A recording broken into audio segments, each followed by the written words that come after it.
Hello friends, I am Apriti. Welcome back to our channel plants space. आज हम आपसे एक कैना लिली प्लांट शेयर करेंगे और कोइंसिडेंस देखिए कि ये जो प्लांट है ये हमने लास्ट ईयर इसी समय आपसे शेयर किया था। 9 अप्रैल को हमने ये वीडियो आपसे शेयर की थी जिसमें हमने इसको ग्रो करना बताया था और 1 साल पूरा हो चुका है और प्लांट की कंडीशन कुछ इस तरह से है। जबकि इसको बंदरों ने भी नुकसान पहुँचाया था। स्टार्टिंग में इस पर जब फ्लावर्स आए थे हमने ग्रो किया था तो बंदर इसको तोड़ जाते हैं और इस तरह से तोड़ते हैं कि ये बीच में से उसको खा भी लेते हैं। तो इसीलिए इस प्लांट को बंदर ख़राब करते हैं। जैसे केले का जो पौधा होता है उसको भी बंदर नुकसान पहुंचाते हैं और ये केली जिसको कैना लिली कहते हैं इसको भी बंदर काफ़ी नुकसान पहुंचाते हैं। तो लेकिन तब जब उनको कुछ खाने को ना मिले। अभी ये बिल्कुल सही है। इसकी पत्तियां देखिए कितनी बड़ी बड़ी पत्तियां यहाँ पर बनी हुई हैं इस पौधे में। और ऐसा इसलिए क्योंकि अभी बंदरों को सीरस के फूल खाने के लिए मिल रहे हैं, शहतूत खाने के लिए मिल रहे हैं। तो थोड़ा दिमाग उनका उधर की तरफ है, इधर नुकसान नहीं पहुंचा रहे हैं। और जब इसमें नई नई पत्तियां बनती हैं तो कुछ इस तरह से कॉनिकल शेप में बनती हैं। इस प्लांट की एक खासियत है, जो केले के पेड़ होते हैं और जो ये केली का पौधा होता है, इनकी ये खासियत है कि जैसे ही आप इस प्लांट को टच करेंगे, इसकी पत्तियों को, इसके स्टेम को, ये आपको ठंडक फील कराएगा। और यहीं पे लता गुलाब भी लगा हुआ है। कुछ दिन पहले आपसे वीडियो शेयर की थी, आप चेक कर सकते हैं डिस्क्रिप्शन बॉक्स में।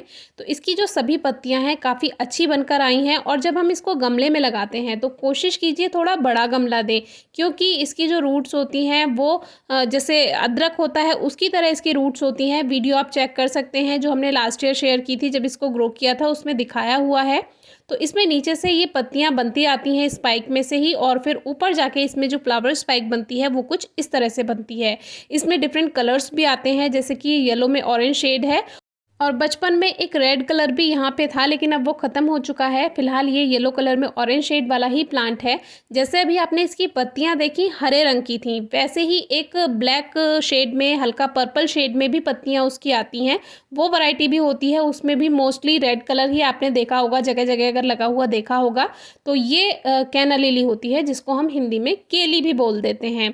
जब हमने ये प्लांट लगाया था लास्ट ईयर अप्रैल में तो लगभग जून में ही इसमें फ्लावर्स आ गए थे और वो वीडियो शूट नहीं कर पाए क्योंकि प्लांट तब छोटा था। एक ही पौधा लगाया था और उसमें जब फ्लावर स्पाइक आई, बंदरों ने सबसे पहले उस फ्लावर स्पाइक को तोड़ दिया था।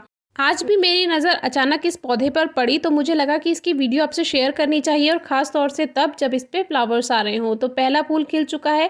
तो ये जब पुराने होते जाते हैं कुछ इस तरह से झड़ जाते हैं और नीचे इनके सीड पॉड होता है।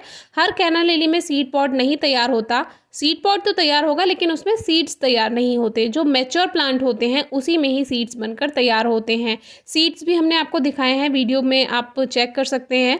तो ये जो है, ये कुछ पौधे तो सीड बना देते हैं, कुछ नहीं भी बनाते हैं।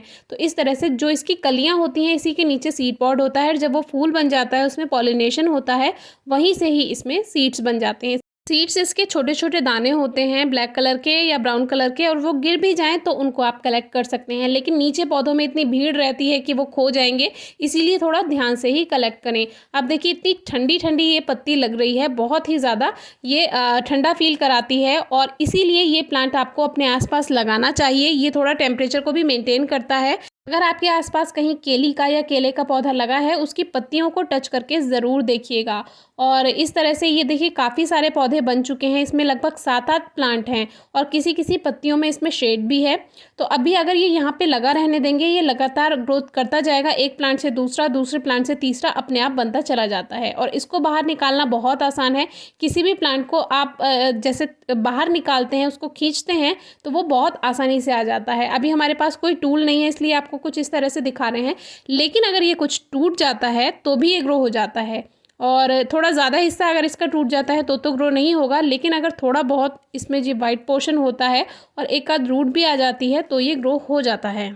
कुछ लोग इस वजह से डरते हैं कि इसमें सांप वगैरह आते हैं, लेकिन जब आप साफ सफाई रखेंगे तो कुछ भी नहीं आता है, बस ये भीड़ बढ़ा देता है। इस बात का ध्यान रखिए।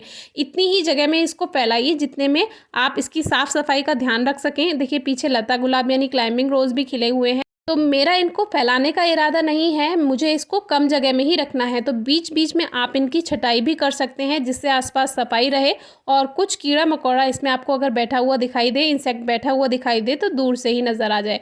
केयर टिप्स कोई ख़ास नहीं है, ज़मीन में लगा हुआ है तो अगर पॉट में लगाया है तो बड़ा पॉट रखें।